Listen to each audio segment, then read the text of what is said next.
Bonjour tout le monde.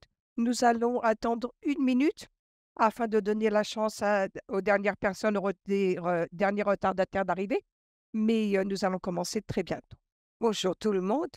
Merci de vous joindre à nous sur le webinaire d'aujourd'hui, axé sur les besoins en matière de recherche et d'évaluation pour appuyer les programmes de durée santé. Je m'appelle Sally Scrambler, le directeur de communication, et je suis ici pour être en charge du webinaire de ce matin. Le Data pour Impact est financé par USAID. Nous nous concentrons sur le renforcement sur l'Université de Chapel Hill avec la collaboration de JSA et Tulane University. Nous sommes ici pour concentrons sur le renforcement de la capacité de production et d'utilisation de nouvelles données de grande qualité sur le secteur de la santé et du développement connexe afin d'utiliser les données existantes.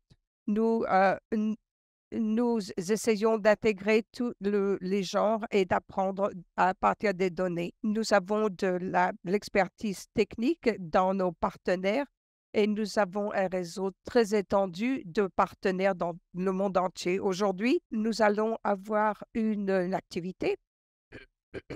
Aujourd'hui, les présentateurs parleront en anglais. Nous fournissons des services d'interprétation en français en direct, dont nous aimerions que tout le monde clique sur l'icône interprétation en bas de votre écran Zoom. Sélectionnez Off si vous souhaitez entendre l'anglais et utilisez français si vous voulez entendre ce webinaire en français. Ceux qui utilisent l'interprétation française, vous pouvez également choisir de couper le son d'origine de sorte que vous n'entendiez pas tout en même temps. Vous pouvez également choisir d'activer les sous-titres pour lire l'audio parlé pendant la session. Pour activer les légendes, cliquez sur l'icône avec les deux C en bas de l'écran Zoom. Si vous souhaitez masquer les légendes, sélectionnez le même icône et sélectionnez Masquer les sous-titres dans le menu qui apparaît. Ces légendes sont générées à l'aide d'une fonction automatique de Zoom, donc il est une grande chance qu'elles ne soient pas 100% précises, surtout dans les langues autres que l'anglais. Enfin, nous allons enregistrer ce webinaire et nous vous l'enverrons par courriel. Aujourd'hui, notre présentateur, ça va être le Wendell Momway Davis. Elle est une activity lead avec Deploy. Elle est une sociologue et elle a une expérience très profonde à évaluer et à concevoir les études globales. Donc, Sarah Hasherman est une assistante de recherche.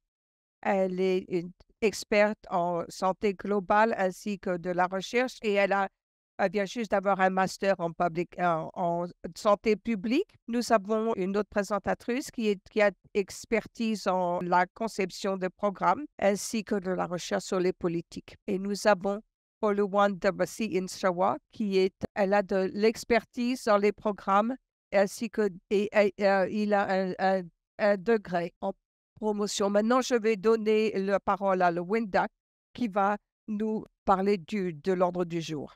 Merci Sally, merci de vous être joint à nous pour le webinaire d'aujourd'hui. Nous allons commencer la présentation et nous commençons par une présentation de l'activité qui informe le contenu d'aujourd'hui. Ensuite, nous présenterons Jamboard et décrirons comment nous allons l'utiliser. Nous allons décrire brièvement les méthodes et les processus analytiques de cette activité et vous donnerons un aperçu qui ont guidé les recommandations qui en ont résulté. La majeure partie du webinaire sera consacrée à la présentation des recommandations et à la collecte de vos commentaires sur Jamboard. Enfin, nous allons terminer par quelques remarques finales et partagerons les prochaines étapes. Prochaine diapo.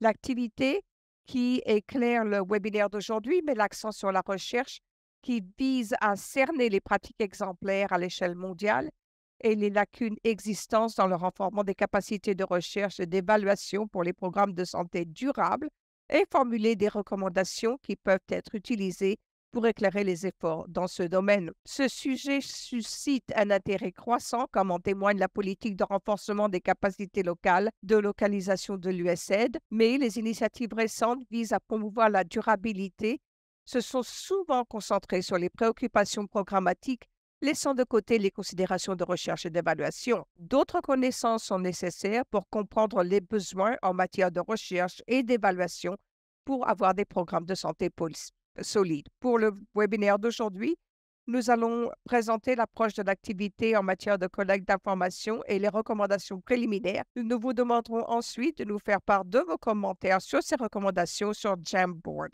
Cela nous aidera à finaliser les recommandations pour l'USAID.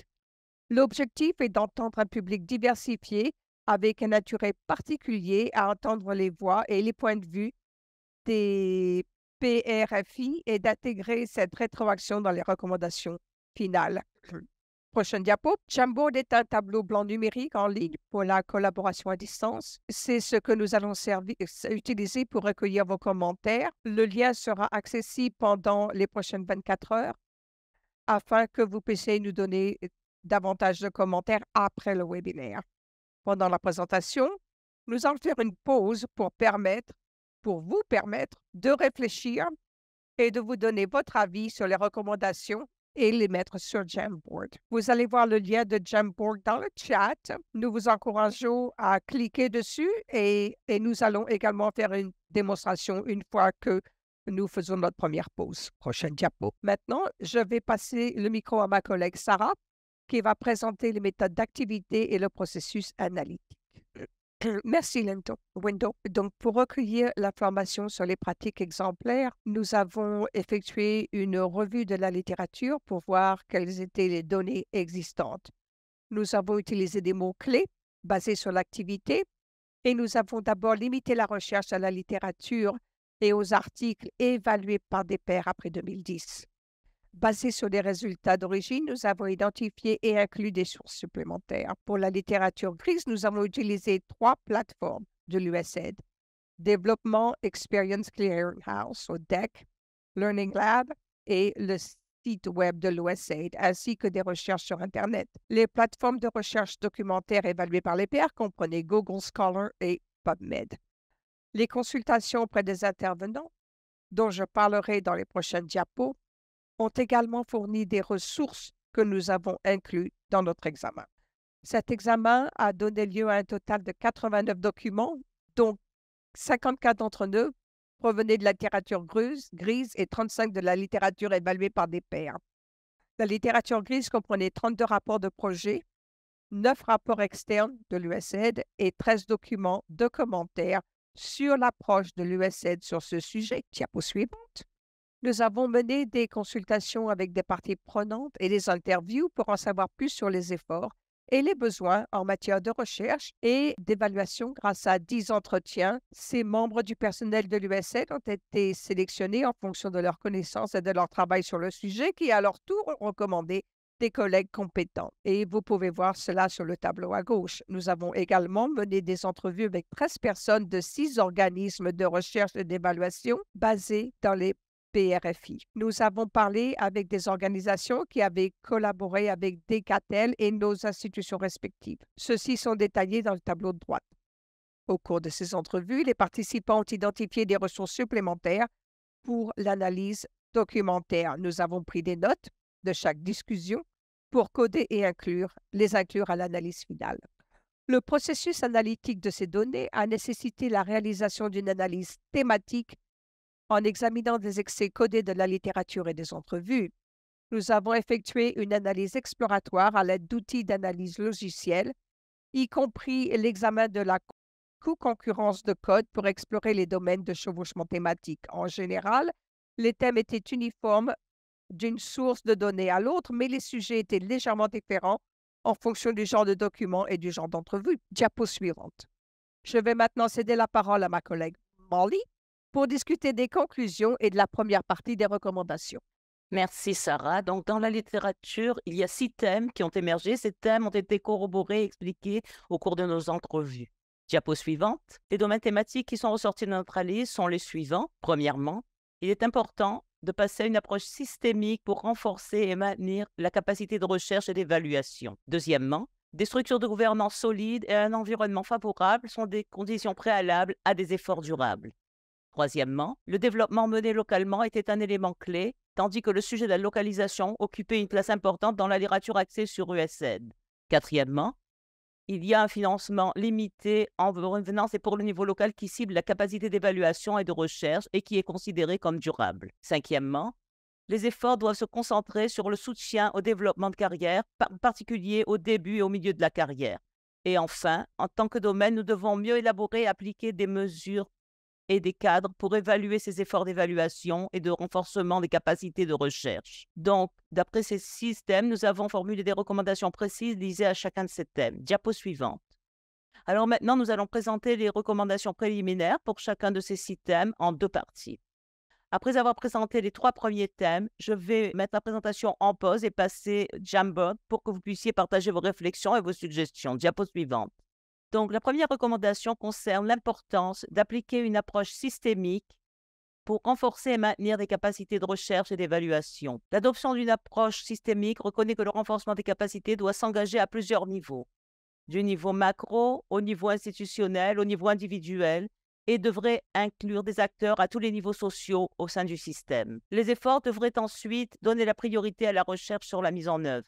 Cela permettra à la communauté mondiale de comprendre comment une approche systémique a été utilisée et les résultats du renforcement des capacités qui en ont résulté. Notre troisième recommandation pour ce thème est d'investir et de promouvoir des programmes à long terme qui utilisent une approche systémique pour renforcer la capacité de recherche locale. Plus précisément, de s'assurer qu'une stratégie est en place au niveau de la mission pour mettre en œuvre des solutions locales éclairées par des priorités locales et les programmes ou institutions existants. Le graphique de droite est adapté d'un article que nous avons trouvé dans la revue de littérature. Il illustre les différents niveaux de renforcement des capacités à l'aide d'une approche systémique. L'article soulignait que les approches complémentaires de la mise en valeur des ressources humaines fonctionner mieux dans le contexte d'une perspective systémique et à long terme, où les efforts s'appuient les uns sur les autres à tous les niveaux du graphique. Diapo suivante. En poursuivant nos recommandations sur ce premier thème, nous recommandons aussi que des efforts soient déployés pour établir et maintenir une culture qui appuie la main-d'œuvre de la recherche et de l'évaluation. Il est important qu'il y ait une responsabilité partagée pour soutenir cette main-d'œuvre à tous les niveaux du système de santé et des partenaires. Nous recommandons aussi d'intégrer des efforts de formation et de renforcement des capacités dans les programmes existants de formation initiale et continue. Des liens avec l'enseignement supérieur sont nécessaires pour assurer la viabilité à long terme grâce à la formation initiale et aux possibilités d'éducation continue. Nous recommandons aussi de renforcer le réseautage pour une meilleure collaboration. Les réseaux peuvent constituer le capital intellectuel et social nécessaire à la recherche. Les stratégies de développement des réseaux comprennent l'établissement et l'utilisation des registres nationaux de recherche, y compris avec accès en ligne, événements de réseautage, accessibilité accrue aux conférences scientifiques, aux séminaires, aux ateliers et aux forums publics. Enfin, nous soulignons l'importance d'avoir une culture d'utilisation et d'apprentissage des données au sein du système de santé en utilisant des données de routine. Ces données sont trop souvent utilisées uniquement à des fins de rapport mensuel. La promotion et le soutien de l'utilisation proactive de ces données de routine peuvent améliorer la qualité des données et les efforts de programmation, outre le fait de contribuer à créer un environnement favorable à la recherche et à l'évaluation à divers niveaux de système de santé. Diapo suivante. Maintenant, passons au deuxième thème, qui stipule que ces structures de gouvernance solides et un environnement favorable sont des conditions préalables à des efforts durables. Les recommandations autour de ce thème sont les suivantes. Former et collaborer avec des groupes de travail technique composés de parties prenantes au niveau des pays. Ceux-ci peuvent aider à atténuer les problèmes de communication et à promouvoir la collaboration multisectorielle. Tenir en compte des aspects de gouvernance et de gestion dans la programmation et la conception des études. Se concentrer sur la façon dont les efforts peuvent renforcer les capacités locales et être durables aussi. Soutenir les partenariats et les collaborations entre les programmes de santé et les universités locales. Cela peut garantir que le programme de recherche en santé réponde aux priorités nationales. Plaider en faveur d'une augmentation des ressources nationales et externes pour la recherche en matière de santé.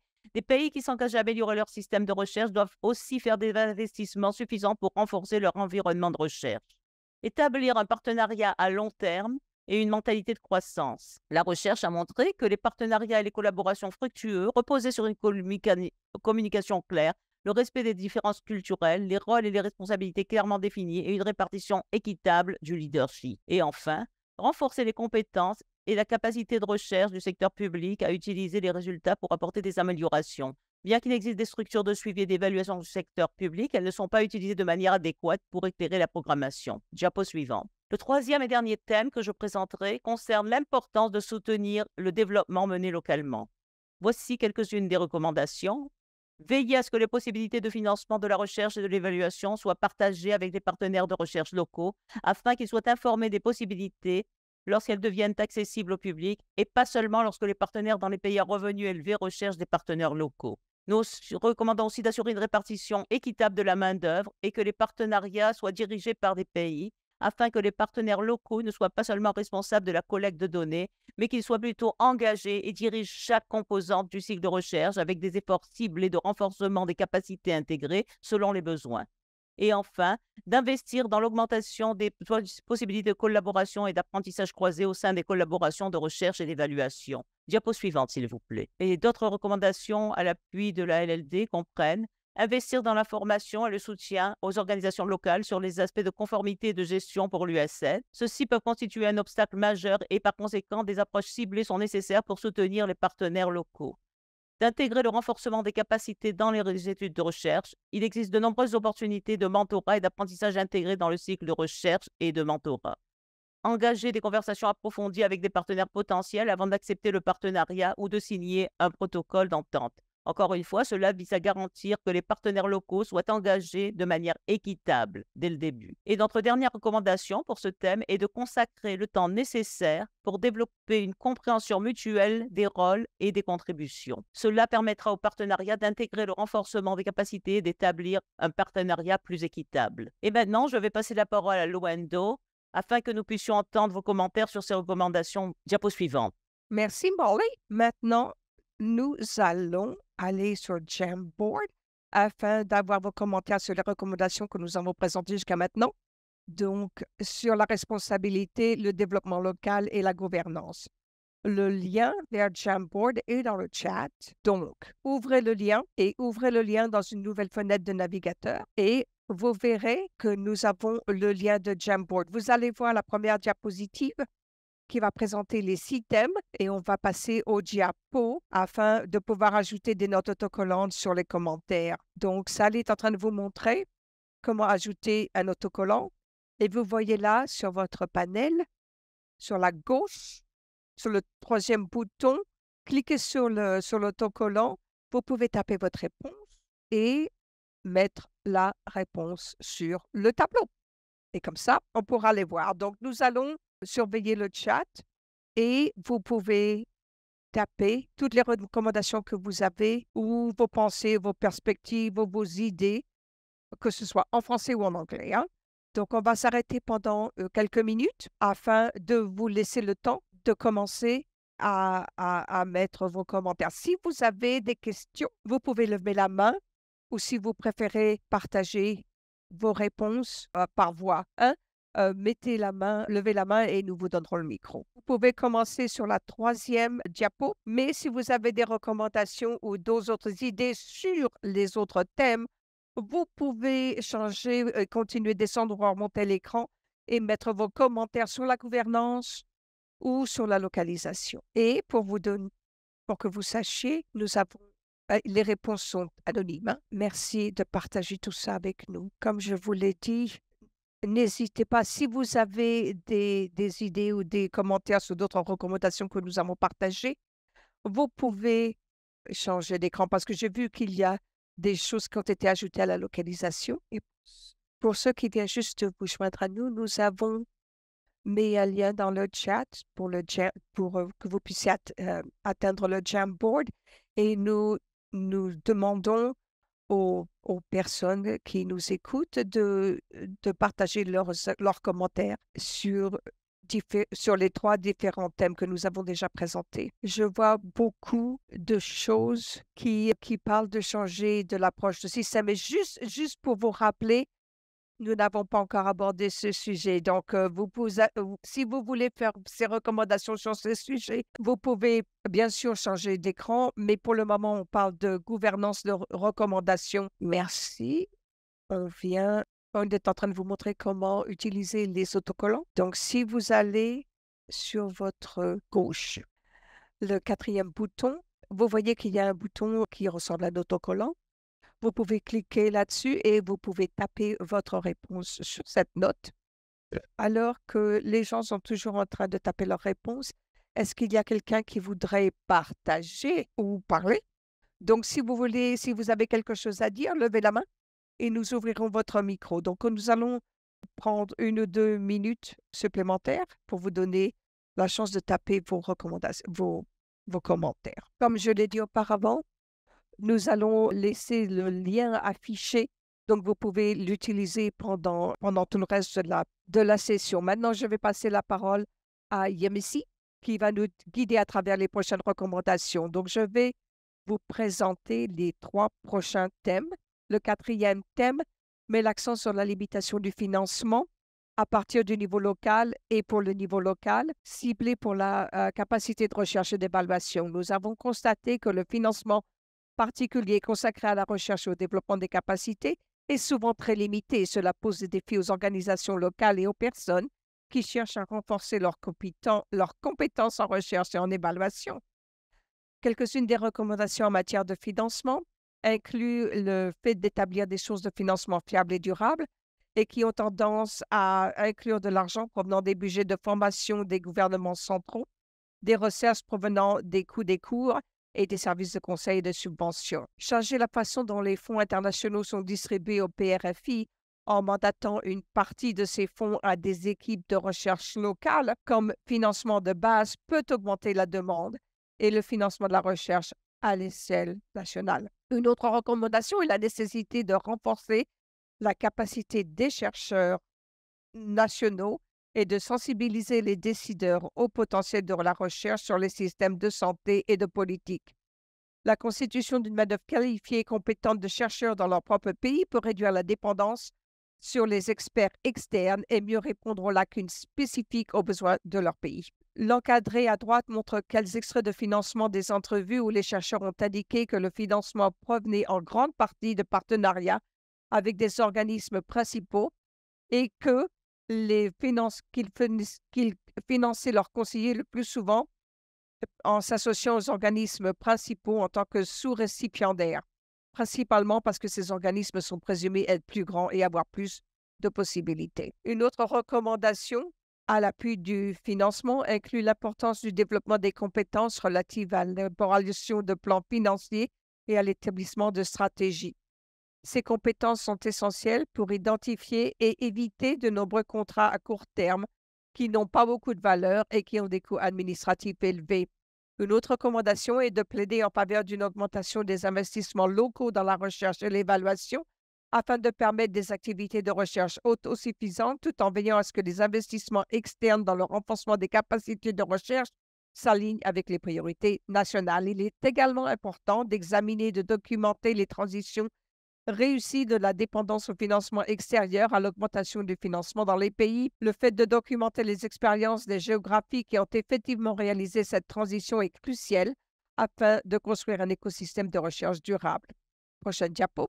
Le thème numéro 5 met l'accent sur l'importance de perfectionnement professionnel pour le personnel d'évaluation et de recherche, surtout en ce haut début et au milieu de la carrière. Des chercheurs scientifiques de pays à revenus faibles ou intermédiaires ont eu accès à des programmes de formation universitaire et professionnelle et de bourses pour leur permettre d'élargir leurs compétences. Un bon exemple est celui d'une de nos informateurs clés qui a mentionné le soutien de l'organisation dans l'avancement de ses diplômes universitaires jusqu'à ce qu'il atteigne son doctorat. Voici quelques-unes des principales recommandations pour favoriser l'avancement professionnel qui incluent l'augmentation du nombre de mentors et de facilitateurs qualifiés pour appuyer le renforcement des capacités.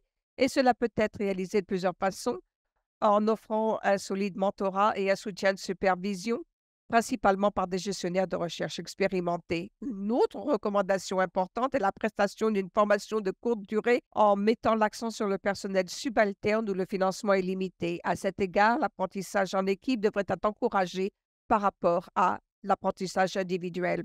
Pour tirer le plus parti de la capacité existante, les organisations peuvent adopter l'approche consistant à faire participer ceux qui ont acquis des compétences dans le cadre d'initiatives antérieures de renforcement des capacités de recherche afin d'encadrer et de soutenir les chercheurs de niveau précoce ou intermédiaire aux mesures où ils deviennent des experts. Toujours sur les recommandations de développement de carrière pour les professionnels cliniques, l'intégration stratégique des programmes de formation et de mentorat liés à la recherche et à la formation clinique initiale et continue stimulera l'intérêt pour la recherche. et favorisera donc une culture de recherche au sein du système de soins de santé. Aussi, compte tenu de la compétence limitée signalée pour traiter et analyser les mégadonnées dans certains contextes, il est nécessaire d'investir intentionnellement dans le renforcement de l'expertise dans des domaines spécifiques où il existe des lacunes évidentes. Et aussi, les programmes de formation universitaire devraient comprendre l'importance de concevoir des programmes éducatifs qui donnent la priorité au développement pratique des compétences en matière de recherche. Les étudiants devraient être activement impliqués dans des projets de recherche au cours de la formation académique, ce qui leur permettra d'appliquer les connaissances théoriques qu'ils acquièrent en classe à des activités de recherche réelles. Une autre recommandation, c'est d'identifier les opportunités d'apprentissage mutuel et d'activités de transfert de connaissances dans le pays. Par exemple, les établissements universitaires peuvent bénéficier de l'expérience de terrain dans le secteur de la santé, alors que le secteur de la santé bénéficie aussi des compétences analytiques en recherche disponibles dans les établissements universitaires. Le côté droit de la diapo montre des exemples d'organisations qui offrent des programmes de renforcement de la capacité de recherche. La formation recherche de Fogarty International Center offre de nombreux programmes de développement de carrière pour des personnes dans les PRFI dignes de mention et le célèbre programme de santé mondiale pour les boursiers et les universitaires. Aussi, le Centre de recherche sociale au Malawi se concentre sur l'offre de formation de courte durée au personnel junior sur différents sujets de recherche et d'évaluation. Diapo suivante. Le dernier thème que je vais présenter est la nécessité d'élaborer et d'appliquer des mesures et des cadres pour évaluer les efforts en matière d'évaluation et de capacité de recherche. Des données probantes suggèrent qu'il existe divers outils pour évaluer le renforcement des capacités de recherche dans les différents domaines. Cependant, il existe peu d'informations sur la façon dont les efforts de développement de la capacité de recherche ont contribué à améliorer le rendement au fil du temps parmi les organisations qui ont reçu un tel soutien au développement des capacités. Certaines des recommandations formulées sous le thème des paramètres et des cadres comprennent la nécessité de définir des indicateurs de manière à saisir le point de vue et les expériences de ceux qui reçoivent un soutien au renforcement des capacités. Et cela leur permettra de s'assurer que la mesure de la capacité de recherche est plus pertinente et adaptée. Aussi, pour mesurer efficacement les progrès réalisés en matière d'amélioration de la capacité de recherche, il est essentiel de donner la priorité à la conception de l'évaluation de la capacité de recherche et d'établir systématiquement un lien entre les indicateurs et les théories du changement, étant donné que les interventions ont le potentiel de devenir plus robustes, surtout lorsque les priorités changent en cours de mise en œuvre. Il est important de prévoir de manière prospective comment les indicateurs de renforcement, l'amélioration des capacités seront mesurés lorsque de tels changements se produiront. Une autre recommandation consiste à intégrer des indicateurs et des mesures précis liés à la capacité et au rendement de la recherche dans les systèmes globaux de surveillance des programmes de santé. Diapo suivante. D'autres recommandations sur les mesures et les cadres comprennent le fait d'éviter d'attribuer les résultats directement à des programmes individuels et il peut être utile d'utiliser des indicateurs complémentaires pour mesurer les résultats du renforcement des capacités, en particulier dans les contextes où plusieurs projets sont mis en œuvre. Dans les cas où l'attribution est inévitable, il est important de noter ou de reconnaître les contributions d'autres programmes mettant directement en œuvre des interventions similaires. Il est essentiel de trouver un équilibre entre des indicateurs facilement mesurables et une évaluation plus complète de l'impact pour garantir la responsabilisation. Pour ce faire, on peut établir une distinction claire entre les indicateurs de démarrage qui mesurent les résultats au niveau des extrants et les autres indicateurs qui mesurent les résultats à long terme. Je vais maintenant céder la parole à Luendo pour qu'elle nous explique les considérations relatives au genre et à l'équité et nous parle des prochaines étapes. À vous, Luendo. Merci, Yamasi. Donc, à partir de la revue de la littérature, nous avons aussi exploré les thèmes du genre et de l'équité. Nous voulions avoir des recommandations clés pour voir comment la littérature abordait ce sujet. Bien que les discussions aient été limitées, il y a eu certaines recommandations clés qui ont été formulées. Notamment d'avoir une conscience des attentes culturellement dépendantes en ce qui concerne les styles de formation et de mentorat, et être conscient de la langue et des styles de communication culturellement variables. Ensuite, faire un effort intentionnel pour corriger les déséquilibres entre les sexes, et cela peut inclure les incitatifs pour aider à les atténuer. Également essentiel, il est d'appliquer une optique de genre et d'inclusion sociale à toutes les activités de renforcement des capacités. Bien que le renforcement du système soit vital, Sans une optique de genre et d'inclusion sociale, il risque d'ancrer les organisations dans un système qui profite à ceux qui font partie des structures de pouvoir inhérentes. Nous recommandons aussi de promouvoir et de faciliter l'utilisation systématique des données pour parvenir à une plus grande équité entre les sexes. Et enfin, les efforts de renforcement des capacités devraient également être guidés par les principes de l'équité entre les sexes et de la protection des plus vulnérables. Diapo suivante. Alors, maintenant, nous aimerions revenir au Jamboard pour vous permettre de fournir vos idées et vos pensées sur ces dernières recommandations et aussi sur l'inclusion au niveau des sexes. On peut mettre le lien dans le chat à nouveau si vous le voulez et nous voulons juste vous rappeler que si vous êtes en haut, cliquez en haut à droite, comme Sally est en train de le montrer, et vous pouvez passer d'une page à l'autre pour y inclure vos recommandations sur les pages respectives. Nous avons vu que certaines personnes avaient entré des recommandations juste sur la première diapo. Donc, c'est une option qui est possible d'avoir.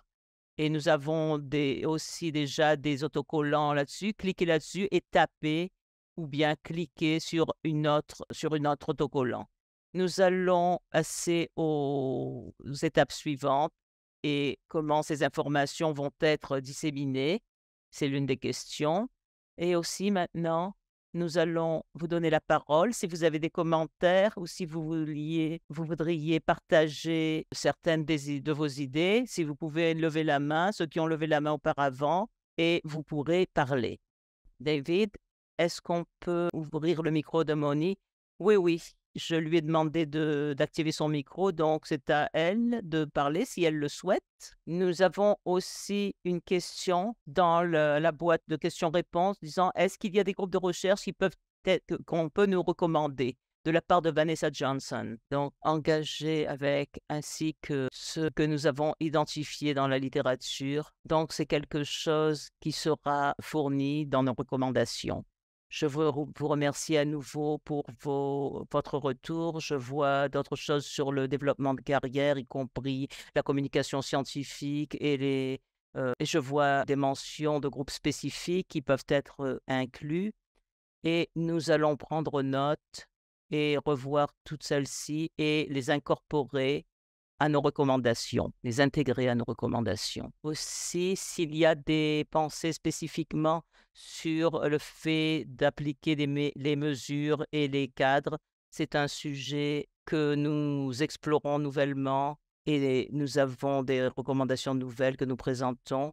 Et si vous avez des pensées ou des exemples de mesures que vos organisations respectives ou vous en tant qu'individu avez utilisées, des mesures dont vous pensez qu'elles seraient utiles à ce sujet, et qui ne sont pas disponibles et qui seraient importantes pour nous afin d'obtenir des idées là-dessus. Et encore une fois, nous avons quelques minutes de plus, donc si quelqu'un voulait parler, partager ses pensées, n'hésitez pas à lever la main et nous pourrons à ce moment-là activer votre micro. En outre, des idées d'exemples autour de ces thèmes, des choses qui ont bien marché pour vous, des choses qui n'ont pas bien marché, ce serait aussi important pour nous. Et les 2 premières diapos dans ce jeu de diapos donnent une récapitulation de ces 6 domaines que nous avons présentés et Sally est en train de s'y rendre. Cette première diapo de résumé ici, donc s'il vous plaît, donnez vos idées sur les diapos suivantes, mais vous avez besoin de vous rafraîchir la mémoire. Le premier sujet que nous avons discuté, c'était les approches de système et la gouvernance et la localisation, ainsi que le développement. Et nous avons passé la deuxième partie de notre webinaire à parler des finances, des mesures et du développement de carrière.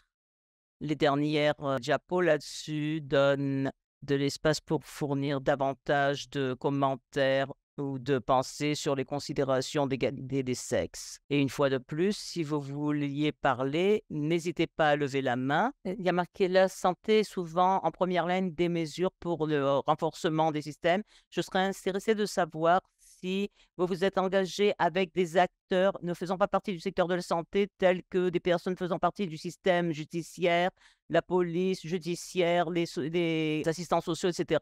Et avez-vous des recommandations d'après ces expériences? Pour ce travail spécifique, nous avons limité notre engagement au ces secteurs de la santé, bien que votre argument soit bien noté en termes du système judiciaire et comment cela va être entrevauché avec le secteur de la santé. Cependant, lorsque nous discutons des approches systémiques, c'est là que nous avons examiné les intersections d'autres acteurs spécifiquement à l'extérieur du secteur de la santé, mais pas liés aux mesures, mais pas en ce qui concerne les mesures. Je ne sais pas si certains de mes collègues, Molly, voudrais ajouter quelque chose là-dessus? Oui, je voudrais savoir que nous avons parlé à certaines personnes à USAID au niveau de l'éducation et nous avons parlé avec eux de la façon dont ils se sont liés à des universités et nous avons parlé des efforts et avec qui ils travaillaient et aussi pour soutenir le renforcement des capacités à l'extérieur du système de santé spécifiquement et nos approches pour soutenir le renforcement et au niveau des systèmes, par exemple. Merci pour la question, Dana. Est-ce qu'il y a nous allons attendre une minute pour voir s'il y a d'autres idées et nous vous rappelons que si vous regardez toutes les diapos, vous pouvez donner des informations et nous allons revoir toutes ces recommandations et les intégrer au guide que nous sommes en train de développer. Aussi, si vous êtes plus à l'aise, vous pouvez utiliser le chat Zoom. N'hésitez pas à taper les questions que vous avez et nous nous assurerons de les intégrer au Jamboard pour ceux qui n'ont pas accès au Jamboard. OK? Alors, Sally, peut-être que nous pourrions revenir au diapo. Nous pourrions aller à notre dernière diapo. Merci. Merci, Patrick, d'avoir fait votre échange au Kenya. S'il y a des noms particuliers que vous voulez partager, vous pouvez le faire dans le chat, le Jamboard, ou vous pouvez nous envoyer des courriers directement. Merci d'avoir participé. J'ai vu beaucoup de recommandations sur le Jamboard et nous apprécions beaucoup que vous ayez pris le temps de participer et de partager vos commentaires. En ce qui concerne la prochaine étape, ce webinaire sera partagé avec ceux qui sont enregistrés. Vous pouvez fournir des commentaires sur Jamboard jusqu'à demain, mais bien sûr, vous pouvez nous contacter par courriel n'importe quand vous voulez, si vous ajoutez des commentaires. Nous sommes en train de finir des documents d'orientation qui seront finalisés et publiés à la fin de cette année, en 23. Vous allez voir cela sur notre site et nous allons partager cela avec toutes les personnes qui ont participé à ce webinaire une fois que le document, bien sûr, est publié. Merci Amani de votre commentaire. Nous avons besoin de l'inclure et je m'assure qu'on n'a pas oublié quelque chose dans les questions-réponses. Oui, nous avons eu un commentaire de Victor qui dit « Ça serait intéressant de créer une hub en ligne où les équipes peuvent partager les meilleures pratiques de façon plus structurée afin d'avoir des résultats plus ciblés. » Il y a beaucoup d'innovations qui se passent dernièrement qui ne sont pas documentées et qui pourraient être utilisées afin de pouvoir améliorer les capacités des autres chercheurs. Merci, Victor. Nous allons inclure cette recommandation. Donc, nous allons faire tout ce que nous pouvons afin de vous laisser savoir quand le document est publié à la fin de cette année. Et bien sûr, il y a toujours des facteurs qu'on ne peut pas prévoir, mais nous avons eu beaucoup de recommandations et nous avons essayé de prendre une vue à long terme de cette approche. Donc, maintenant, nous pouvons aller à la prochaine diapo. Donc, nous voulons remercier tout le monde d'avoir passé votre temps avec nous, d'avoir participé à ce webinaire. Une fois de plus, continuez de partager vos commentaires sur Jamboard. Nous avons 2 minutes qui nous restent. Je veux m'assurer qu'il n'y a pas de main levée ou qu'il n'y a pas des commentaires que nous n'avons pas adressés. Autrement, nous allons terminer ce webinaire dans quelques minutes. Donc, merci d'avoir participé aujourd'hui.